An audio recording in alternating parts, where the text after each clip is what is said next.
नवाब मलिक जी, मनोज कुमार सवसारे जी, सगळे मान्यवर, सगळे कलावंत, सर्वांना मी नवीन वर्षाच्या हार्दिक शुभेच्छा देतो आणि याची शुभकामना करतो की आजपासून सुरू होणारे हे 2021 वर्ष जे आहे त्याच्यामधून संपूर्ण भारत आणि संपूर्ण जग हे कोरोनामुक्त होईल अशी आपण आज सगळेजण प्रार्थना करूया।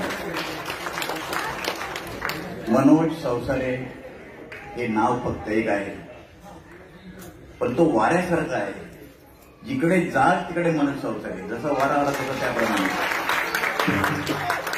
म्हणजे संगीत कला अकादमी, ज्या संगीत कला अकादमीचा मी दिल्लीमध्ये असताना इन्चार्ज होतो संबंध देशाचा, मिनिस्ट्री ऑफ कल्चरचा, अशी एक व्यक्ती मनोज सवसारे सारखी संगीत अकादमी काढू शकते, ज्या संगीत कलावर बाबासाहेबांचं अप्रतिम प्रेम होतं।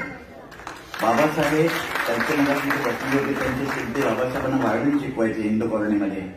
माझ्या मनात येताना ते असं की बाबासाहेबांना व्हायोलिन वाजवण्याची जी इच्छा होती, जी शिकले, तो ऐतिहासिक वारसा फक्त माझ्या मते मनोज कुमार सवसारे पुढे घेऊन चाललेला आहे।